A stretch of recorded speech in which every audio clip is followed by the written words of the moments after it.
भारतीय इतिहास लेखन की शुरुआत जब हुई तो उस समय साम्राज्यवादी दृष्टिकोण हावी था, और ऐसे में इन इतिहासकारों ने राजनीतिक इतिहास पर विशेष ध्यान दिया और ये दिखाया कि निरंकुश शासन ही भारतीय शासन व्यवस्था का सर्वोत्तम रूप है और ब्रिटिश इसीलिए सर्वोत्तम रूप से शासन कर सकते हैं। लेकिन जैसे जैसे मार्क्सवादी दृष्टिकोण से इतिहास लेखन का प्रारंभ हुआ तो उन इतिहासकारों ने स्पष्ट रूप से यहाँ की समाज के परिवर्तनशीलता, यहाँ की समाज की सामाजिक व्यवस्था, गणतंत्रीय शासन की तरफ ध्यान दिया और लोगों का रहन सहन कैसा था, यहाँ की अर्थव्यवस्था कैसी थी, यहाँ का लोगों के प्रति दृष्टिकोण कैसा था, सारी चीज़ें इन लोगों ने उजागर की। और इसी के क्रम में वास्तविक जो राजनीतिक इतिहास है वो निकल कर सामने आया, कल्याणकारी राज्य की अवधारणा निकल के सामने आई, भारतीय इतिहास में जो महान शासक थे उनकी विचारधारा निकल के सामने आई और उन लोगों ने शासन का किस कल्याणकारी रूप का प्रयोग किया था वो निकल कर सामने आया।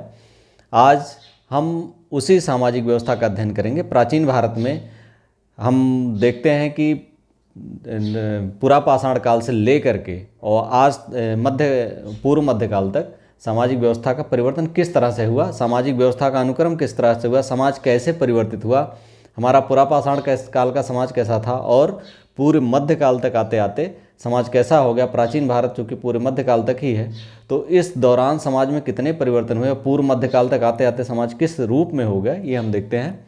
सबसे पहले देखते हैं पूरा पाषाण काल या प्राग वैदिक काल में हमारा समाज कैसा था। हम जानते हैं कि प्राग वैदिक काल जो है, सबसे पहले देखते हैं प्राग वैदिक काल। प्राग वैदिक काल,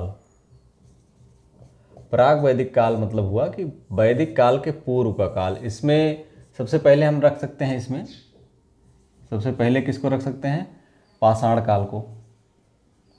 पाषाण काल को, इसको अगर हम मोटी मोटा दो भागों में बांटें पाषाण काल को, एक तो हो गया पूरा पाषाण काल, ये ध्यान रखिएगा यहाँ पर हम सामाजिक परिवर्तन के हिसाब से इसको हम बांट रहे हैं, पूरा पाषाण काल और मध्य पाषाण काल, जब हमारा समाज एक तरह था, मध्य पाषाण काल। और दूसरा जो समाज बांट सकते हैं उसको बांट सकते हैं नव पाषाण काल और ताम्र पाषाण काल। ताम्र पाषाण काल, यहाँ पर हम देखते हैं पूरा पाषाण काल में क्या स्थितियाँ थी। पूरा पाषाण काल का जो मानव था वो पूरी तरह से प्रकृति पर निर्भर था। वो पहाड़ी क्षेत्रों में रहता था इसलिए कि वहाँ कंदराएँ होती थी और वो उसमें जीवन व्यतीत कर सकता था। वहाँ जंगल होते थे, वहाँ से कंदमूल फल का इकट्ठा कर सकता था और शिकार कर सकता था। तो यानी इस समय तक, यानी मध्य पाषाण काल पूरा पाषाण काल तक ये शिकार करता था और प्लस कंद मूल और अनाज मतलब जो उसमें जंगल में होता था, जो भी उसके खाने जैसी चीज़ें मिलती थी बटोर कर खाता था।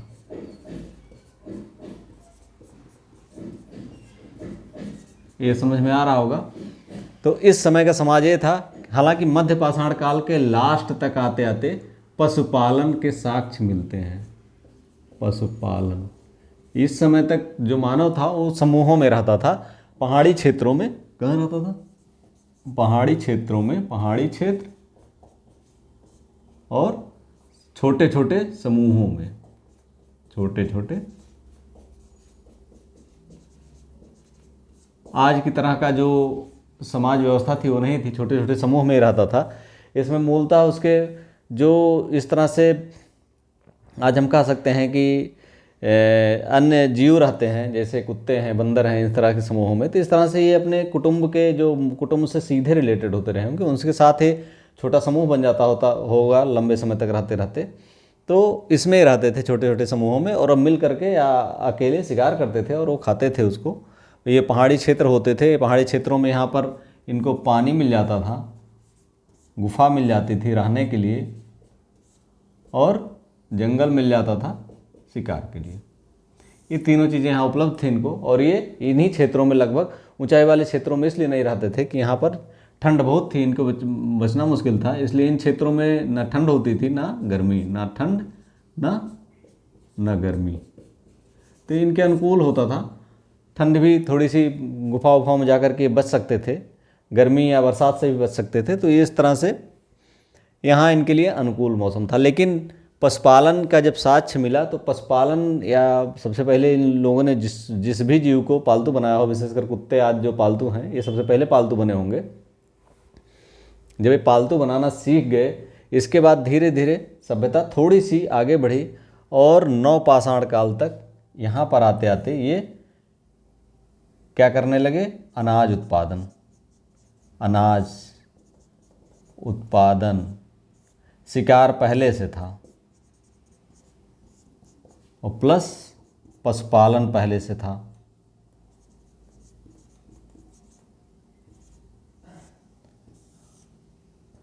ये अब निश्चित तौर पर शिकार अनाज उत्पादन के लिए मतलब कृषि, यहाँ बटोर कर खाते थे, संभवतः इन्होंने अनाज उत्पादन करना सीख लिया मध्यपाषाण काल तक। तो नवपाषाण काल में आते आते इन्होंने कृषि करना सीखा और पशुपालन सीखा। शिकार पहले से करते आ रहे थे, कंदमूल फल खाते ही रहे होंगे, तो इनके लिए ज़रूरत हुई कि ऐसी जगहों पे ये रहें, विशेषकर नवपाषाण काल के समय में या ताम्रपाषाण काल के समय में, जो पहाड़ी से बहुत दूर ना हो, थोड़े ऊंचे स्थान पे हो, यानी ऊंचे स्थान पर निवास, ऊंचा स्थान।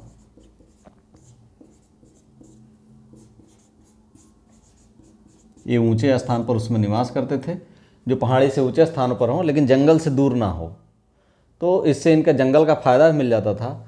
और कृषि के लिए जो इनकी ज़मीन होती थी, कृषि चूँकि थोड़ी बहुत करने लगे थे, जो इनके लकड़ी या पत्थर से तोड़ करके कृषि को करते थे, तो ये कृषि के लिए जो ज़मीन होती थी, यहाँ समतल जो थोड़ा ऊंचा स्थान होता था वहाँ पर ये थोड़ी कृषि कर लेते थे और पशुपालन शिकार ये दोनों करते थे। तो इस तरह से इनके रहने के लिए अब क्या ज़रूरत पड़ी, कृषि के लिए इनको अस्थाई निवास की ज़रूरत पड़ी, अस्थाई निवास की ज़रूरत पड़ी। इन लोगों ने झोपड़े बना करके रहना शुरू कर दिया और ये झोपड़े ऐसी जगह बनाए गए जो पहाड़ और समतल ज़मीन के बीच में थोड़ी ऊंची जगहों पर थे, जो नदी से दूर नहीं थे, जंगल से दूर नहीं थे। ऐसे स्थानों पर इन लोगों ने अपना निवास बनाया और यहीं पर ये जीवन यापन करने लगे, विशेषकर कौन से, नवपाषाण काल और ताम्रपाषाण काल के लोग। यहाँ थोड़ी सामाजिकता बढ़ी, इनका दायरा बढ़ा, थोड़ा सा समूह इनका बड़ा हुआ। यहाँ ये छोटे समूह में रहते थे, यहाँ ये थोड़े से बड़े समूह में या छोटे छोटे गांव के रूप में, छोटे छोटे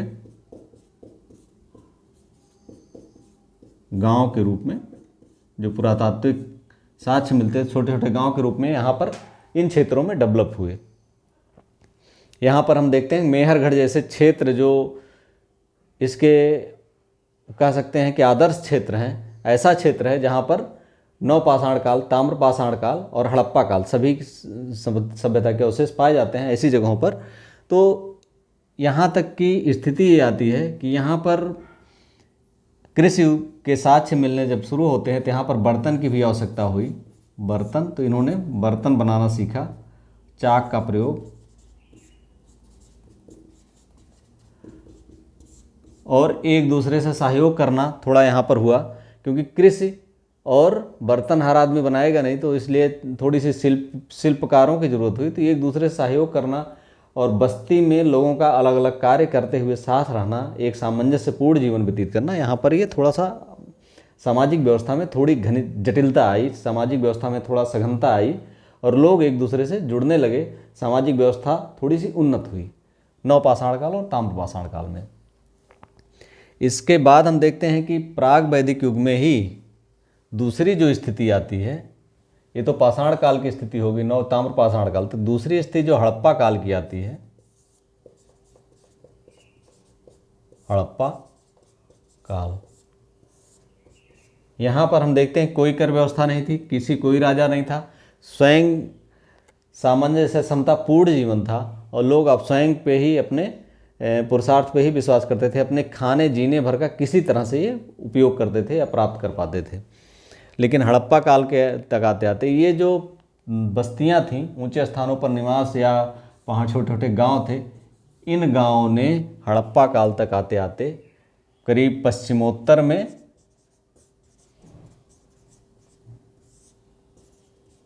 नगरीकरण की स्थिति प्राप्त की। नगरी की स्थिति प्राप्त की।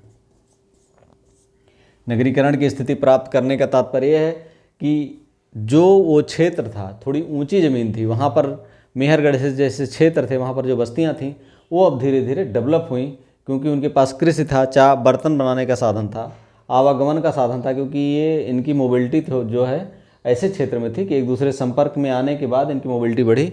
और हड़प्पा के क्षेत्र में जब इनको थोड़ी सी अनुकूल स्थितियाँ बनी तो उन गाँवों से थोड़ा सा अधिक अधिशेष हुआ, एक दूसरे से व्यापार विनिमय हुआ गाँवों से, तो उन विनिमय के द्वारा इन क्षेत्रों में एक नगरीकरण की स्थिति आती है, नगरीकरण की स्थिति आती है और एक नगरीकृत जो समाज होता है, ऐसा समाज डेवलप होता है जो नगरों में रहता है। नगरीकृत समाज की स्थापना होती है। यहाँ का समाज हम जानते हैं कि समता मूलक समाज तो नहीं ही कह सकते हैं, क्योंकि यहाँ की जो बस्तियाँ थीं वो दो भागों में बटी थीं, ये पश्चिमी टीला और पूर्वी टीला। लगभग सभी बस्तियों, अधिकतर बस्तियों में पूर्वी टीला ये उन्नत था, ये दीनहीन था। पूर्वी टीला दीनहीन था, यहाँ पर उच्च वर्ग के लोग रहते थे और यहाँ पर कृषक, श्रमिक या निम्न वर्ग के लोग रहते थे। स्पष्ट है कि इस समय समतामूलक समाज नहीं था, यह व्यापारी वर्ग यहाँ पर हावी था। ये सुदूर देशों से व्यापार करता था, सुदूर क्षेत्रों से व्यापार करता था। जो इनका आपसी गांवों से विनिमय होता था ये भी यहाँ चलता था, और मेसोपोटामिया, मिस्र, बहरीन आदि से भी इनका व्यापार लगातार चलता था। और एक समाज ऐसा बना जो बड़िक समाज कह सकते थे। बड़िक समाज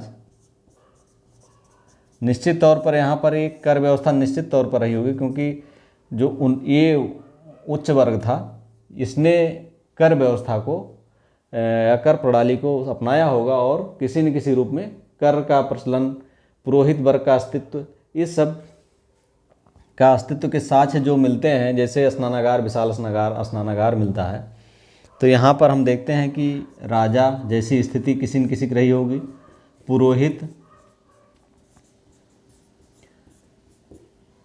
उच्च बड़िक, इसके अलावा उच्च वर्ग रहा होगा, उच्च सामंत वर्ग, सामंत वर्ग या कह सकते हैं उच्च स्थान रखने वाले लोग, इस तरह से रहे होंगे। लेकिन यहाँ पर सबसे बड़ी बात ये थी कि इतना ज़्यादा गैप नहीं था राजा और लोगों में, क्योंकि बहुत ज़्यादा जनसंख्या नहीं थी और राजा भी या जो भी वहाँ का मुखिया रहा होगा वो सीधा सीधा इन लोगों पर आश्रित था। समय समय पर इनकी आवश्यकता पड़ती थी, सीधे तौर पर जुड़े रहना पड़ता था। और समाज में जो विभेद था वो विभेद देखने में तो था, लेकिन वास्तविक रूप से विभेद नहीं था। रहन सहन के स्तर में थोड़ा विभेद दिखता है, लेकिन लोगों में इतना विभेद नहीं था कि एक दूसरे से इतनी दूरी नहीं बढ़ी हुई थी कि जैसे बाद के समय में निरंकुश राजाओं के समय में होता है और राजा तक पहुंचना मुश्किल हो जाता है। हड़प्पा काल के पतन के बाद या नगरों के पतन के बाद एक अंधकार युग आता है, जब हमें कोई जानकारी नहीं होती थी वहाँ पर समाज कैसा था, क्योंकि वो कोई साक्ष्य उस बीच के नहीं मिलते हैं। इसके बाद जब ऋग वैदिक युग आता है तब एक अलग समाज की स्थापना होती है, क्योंकि ऋग्वैदिक युग में या ऋग्वैदिक ग्रंथों में, ऋग्वेद में समाज के बारे में या लोगों जो उस समय की तत्कालीन संस्कृत थी उसके बारे में हमें साक्ष्य मिलते हैं। ऋग्वैदिक युग का देखते हैं, हड़प्पा काल के बाद पाषाण काल, फिर हड़प्पा काल, इसके बाद हम देखते हैं ऋग्वैदिक युग में समाज कैसा था हमारा।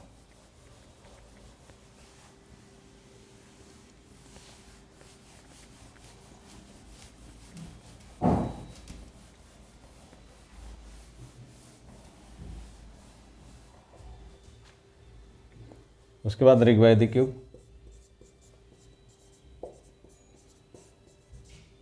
ऋग्वैदिक युग। हम जानते हैं कि ऋग्वैदिक युग हड़प्पा काल के बाद आया और संभवतः एक कबायली संस्कृत, संभवतः क्या स्पष्ट रूप से इनकी जो संस्कृत थी, ऋग्वेद में जो साक्ष्य मिलते हैं उससे इनके कबायली जीवन का पता चलता है। ये समाज पूरी तरह से पशुचारक था।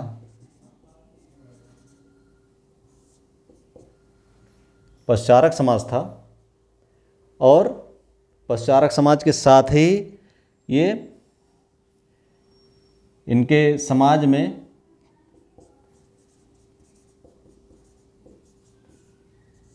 काबायली तंत्र प्रमुख था और विभिन्न कबीले उस समय जो है ऋग्वैदिक युग में थे, काम करते थे। वैदिक देवता जितने थे सब उसी समय थे। यज्ञ, इसी समय यज्ञ आदि होते थे। चूँकि कृषि नहीं थी, अर्ध यायावरी जीवन था, यायावरी जीवन था। कबीले के जीवन में सबसे बड़ी बात होती है कि चूँकि सबको साथ रहना होता, सबको साथ चलना होता, अस्थायी आवास नहीं होते हैं, इसलिए विपत्ति का मिलजुल कर सामना करना पड़ता था। और विपत्ति का मिलजुल कर सामना करने की वजह से कोई राजा नहीं था और कोई प्रजा नहीं थी। कबीले का एक सरदार होता था और लोग जब युद्ध होता था तो उसमें आपस में सबको बंटवारा मिलता था। जब युद्ध होता था कि या किसी कबीले के लोग को जीता जाता था तो वहाँ पर युद्ध का की संपत्ति का बंटवारा होता था।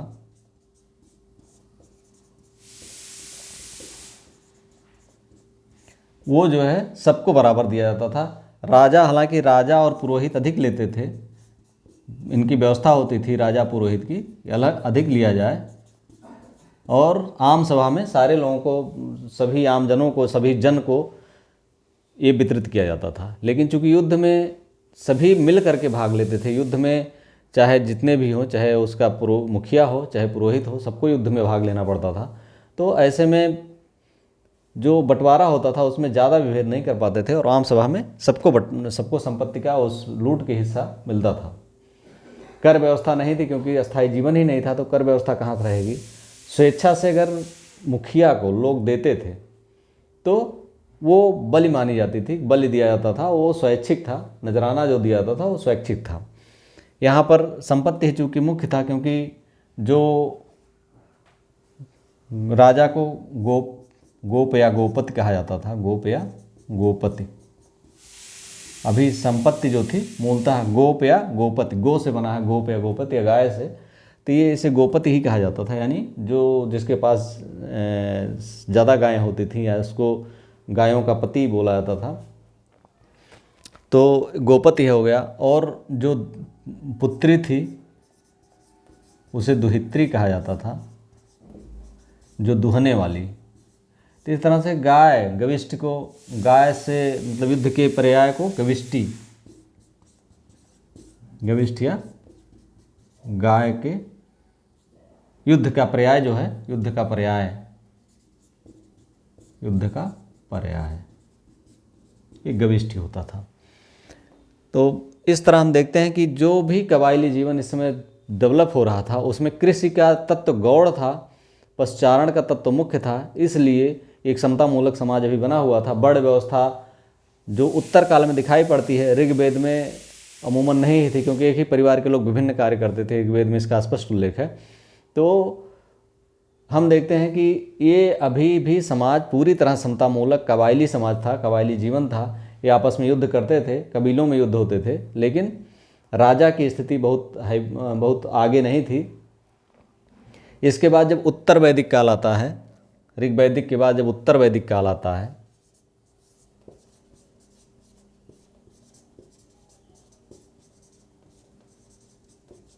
तो यहाँ पर सभ्यता जो है ऊपरी गंगा घाटी में बढ़ती है। ऊपरी गंगा घाटी, ऊपरी गंगा घाटी में आने से कृषि को महत्व मिलता है और पशुचारण व्यवस्था कम होती है और कृषि को महत्व मिलता है। कृषि के महत्व की वजह से छोटे छोटे जो उत्तर भारत में असंख्य गांव दिखाई देते हैं, उत्तर भारत में असंख्य गांव दिखाई देते हैं। इन असंख्य गांवों में जब उत्तर वैदिक काल में लोहे का ज्ञान लोगों को होता है तो जंगलों को जलाकर, जंगलों को काटकर समस्त उत्तर भारत में एक बस्तियों का तारतम्य तैयार होता है।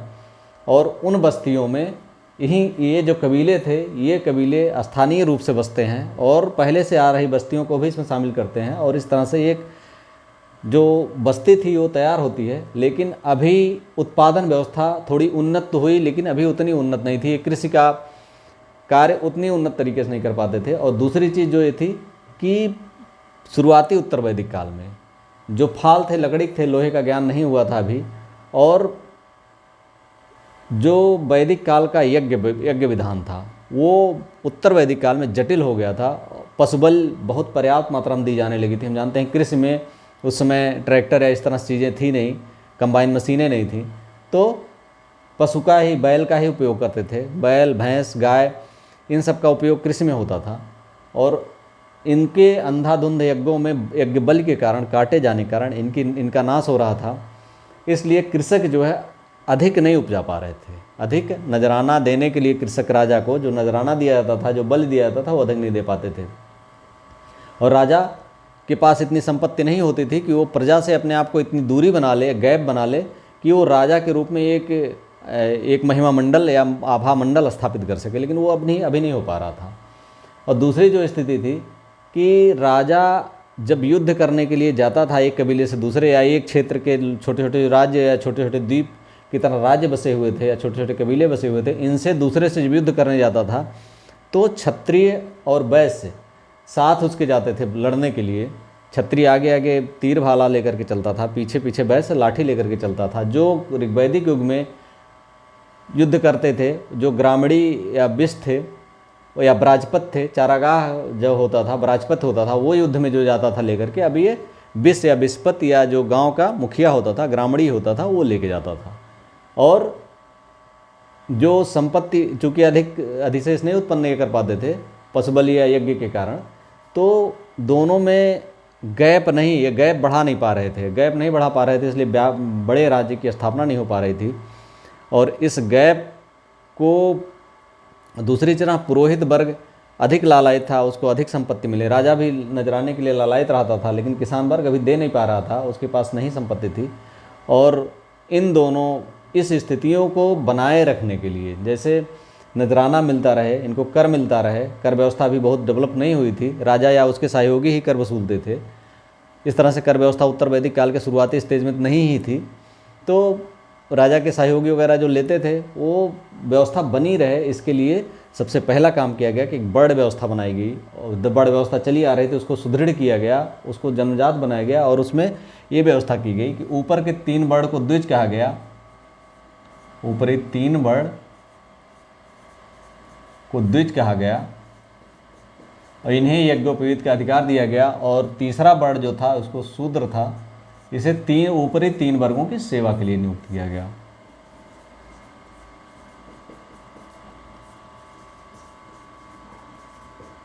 चूंकि यहाँ पर ब्राह्मण क्षत्रिय कर लेने वाले थे और वैश्य कर देने वाला था, तो ऊपरी वर्ग को इन्होंने अपना लिया और अपनाने के बाद उसको भी कुछ सुविधाएं उन्होंने दे करके अपनी तरफ कर लिया। लेकिन जब नीचे के दोनों वर्णों वैश्य और शूद्र से कोई क्लेश होता था तो ये दोनों वर्ण एक साथ हो जाते थे, ब्राह्मण और क्षत्रिय, ब्राह्मण क्षत्रिय एक साथ हो जाते थे। जब इनसे कोई क्लेश होता था तो ये दोनों एक साथ हो जाते थे। ये व्यवस्था चलती रही उत्तर वैदिक काल में। लेकिन बुद्ध काल तक आते आते, बुद्ध काल में हम जानते हैं कि उत्तर वैदिक काल के बाद बुद्ध काल आता है, महाजनपदों का उदय जब होता है तो उस समय ये स्थिति होती है कि एक क्रांति होती है, बुद्ध क्रांति कह सकते हैं, धार्मिक क्रांति कह सकते हैं। वो उस धार्मिक क्रांति के कारण यज्ञ आदि का प्रचलन कम होता है, पशु बचने लगते हैं, व्यापार वाणिज्य में थोड़ी उन्नति होती है ऐसी सामाजिक व्यवस्था के कारण। और जो शिल्प हैं, जो कृषक हैं, अस्थायी जीवन के बाद शिल्पकारों की भूमिका बढ़ती है। शिल्पकार आते हैं, शिल्पकारों प्लस कृषक प्लस व्यापारी, इन तीनों ने मिल करके इन तीनों की तिकड़ी ने एक ऐसी पूंजीवादी व्यवस्था का उत्थान किया, जिसको एक पूंजीवादी व्यवस्था का उत्थान किया, जिससे राजा को पर्याप्त कर मिलने लगा और पर्याप्त कर की वजह से एक मगध जैसे साम्राज्य का उत्कर्ष हुआ। वो इन्हीं तीनों वर्ग के शिल्पकार, कृषक, व्यापारी, इन्हीं तीनों वर्ग के जो कर था या जो इनकी देनदारी थी, इसी से वो ये वसूल करके जो राजा कर ले करके इनसे अपना उन स्थिति उन्नत कर पाया। और दूसरे जो पुरोहित वर्ग था, जो एक साथ साथ राजा के साथ डेवलप हो रहा था, उसकी स्थिति थोड़ी डाउन हुई और राजा अपने आप को आगे बढ़ा पाया और एक स्थिति, एक साम्राज्यवादी दृष्टिकोण डेवलप हुआ और एक साम्राज्य की स्थापना हुई। ये व्यवस्था चलती रही, लगातार चलती रही ये व्यवस्था। लेकिन तीसरी सदी के आसपास आकर के जब विकास थोड़ा आगे बढ़ा और ये व्यवस्था, व्यापार वाणिज्य जो था स्थानीय से ईसवी की प्रारंभिक शताब्दियों में कनिष्क के समय तक जो व्यवस्था थी व्यापार वाणिज्य की, वो बहुत व्यापक हुई। रोम के साथ व्यापार, दक्षिण भारत का व्यापार ने एक व्यापक रूप लिया और उस व्यापक रूप के कारण समृद्धि आई। और समृद्धि के बाद एक जो कह सकते हैं कि समृद्धि के बाद जब सामाजिक समृद्धि हुई, सामाजिक समृद्धि के बाद ये सामाजिक व्यवस्था में फैलाव हुआ। उस फैलाव से शूद्र वर्ग भी लाभान्वित हुआ और वैश्य वर्ग भी लाभान्वित हुआ। शूद्र के ऊपर जो अपात्रताएँ लादी गई थी और जो जो आदिवासी क्षेत्र सम्मिलित होते गए इन क्षेत्रों में, सामाजिक व्यवस्था में सम्मिलित होते गए, तो वो लोग भी शामिल हुए और वो कृषि करते थे। चूँकि तो एक कृषक जो शूद्र वर्ग था, वो अपनी उन्नति के साथ, शिल्पकार अपनी उन्नति के साथ, अपनी सामाजिक व्यवस्था में परिवर्तन के साथ एक हीनता का भाव अनुभव करने लगा। चूँकि वो संपन्न था और हीनता का भाव उसके अंदर था, सामाजिक व्यवस्था को लेकर के, सामाजिक व्यवस्था अपने आप को सुदृढ़ करना मुश्किल था, इसलिए लोगों ने अपने कार्य को छोड़ना शुरू कर दिया। और पुराणों में इस स्थिति को, तीसरी शताब्दी की स्थिति जो होती है, उसमें कलयुग कहा गया है। तीसरी शताब्दी की स्थिति को कलयुग कहा गया। कलयुग मतलब ये है कि लोग अपने कृत कर्मों से च्युत हो रहे थे या छोड़ रहे थे। हम गीता में देखते हैं कि कर्म के सिद्धांत को प्रबल माना गया है। कर्माधिकारस्ते, मतलब कर्म के अधिकार को अगर देखा जाए तो वहाँ भी ये व्यवस्था बनाई गई है कि कर्म के ऊपर ही अधिकार, अपना कर्म जो आपको निर्धारित किया गया उसको करिए। उस कर्म की व्यवस्था को यहाँ पर जब लोग छोड़ने लगे, तब यहाँ पर कलयुग कहा गया कि वो कर्म लोग अपना छोड़ रहे हैं। उन कर्म को छोड़ने से सामाजिक व्यवस्था परिवर्तित हो रही थी और सामाजिक व्यवस्था के परिवर्तन से एक सामाजिक जो बिखराव हो आ रहा था, ऐसे समय मनुस्मृति जैसी ग्रंथ, उसके पहले ही मनुस्मृति जैसे ग्रंथ इस व्यवस्था को, कठोरता को दंड विधान से नियंत्रित करने का प्रयास कर रहे थे कि ये व्यवस्था किसी तरह से नियंत्रित हो। ये जो श्रम विधान इनका बना हुआ है, कर्म के ऊपर अधिकर्म के अनुसार कर्म, अपने जाति के अनुसार कर्म करते रहना, ये व्यवस्था टूटने से जो सामाजिक बिखराव की स्थिति हो रही थी, इसमें सुदृढ़ता आए। लेकिन तीसरी शताब्दी तक ये व्यवस्था बनती रही और इस समय जब इसमें बिखराव को रोकना मुश्किल हो गया, तब शासकों ने क्या किया कि कबायली क्षेत्रों में, सुदूर क्षेत्रों में ब्राह्मणी जो कर व्यवस्था, चूँकि कर वसूलना भी मुश्किल था और इनको नियंत्रित करना भी मुश्किल था, तो छोटे छोटे ब्राह्मण दान दिए गए। पूरे भारत में ऐसा स्थिति हुई, ब्राह्मणों को दान, कर मुक्त दान दिया गया। इनको कर वसूलने का अधिकार दे दिया गया, उनको विकसित करने का अधिकार दे दिया गया। इससे नए नए क्षेत्रों का समावेश हुआ और एक वर्ग डेवलप हुआ जो धीरे धीरे, एक कह सकते हैं राजा के बाद जो कार्य पहले जमीन पर कृषक की अनुमति के बिना, वैदिक काल में, उत्तर वैदिक काल में, बुद्ध काल में कृषक की अनुमति के बाद बिना जो ज़मीन नहीं दे सकता था, राजा किसी को दे नहीं सकता था, वो ज़मीन पर अधिकार राजा ने ले लिया और वो अपने हिसाब से देने लगा। और ये कृषक, अब जो कृषक था, जो जिस दानग्राही ज़मीन पर जो कार्य करता था, वो एक तरह से दास हो गया, कृषि दास हो गया।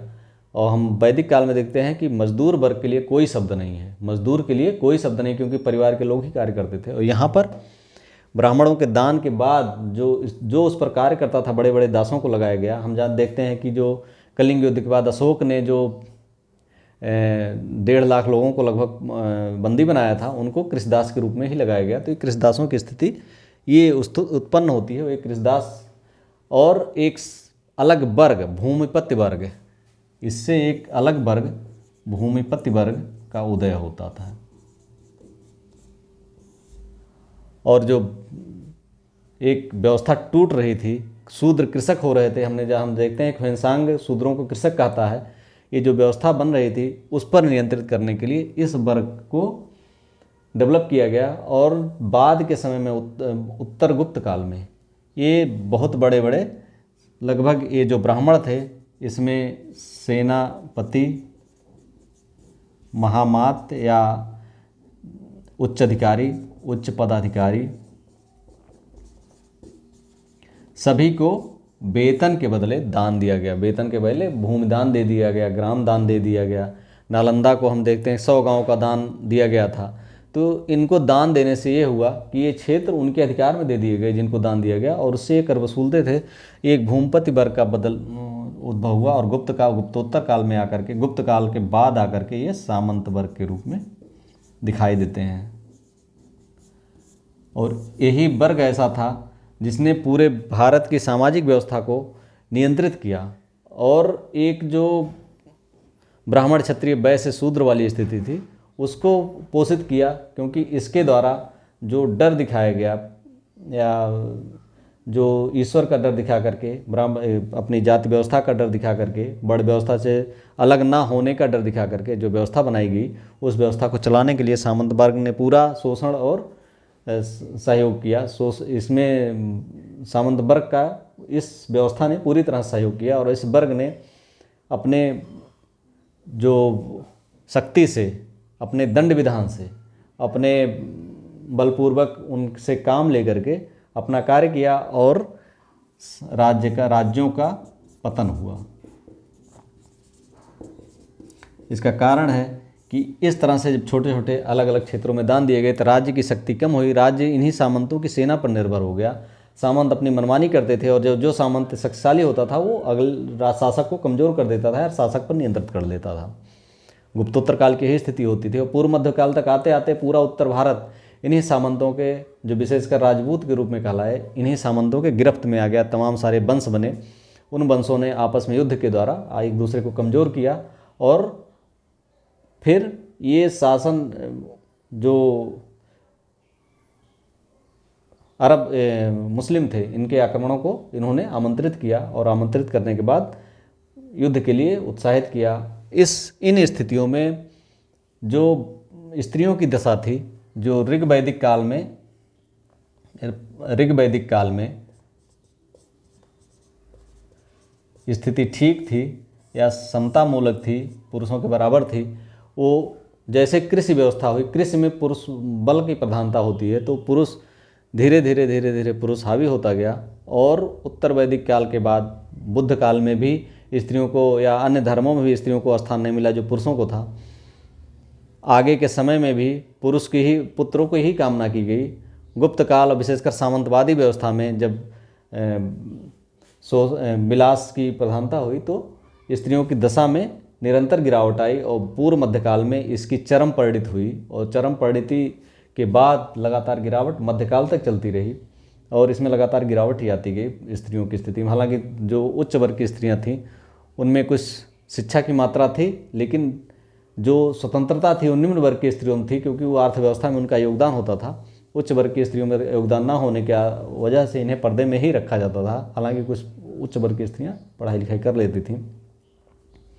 ऋग्वैदिक काल के बाद स्त्रियों की वह स्थिति आज तक नहीं प्राप्त हो पाई जो ऋग्वैदिक काल में है। वीडियो आपको अच्छा लगा तो like, subscribe and share. Thank you for watching.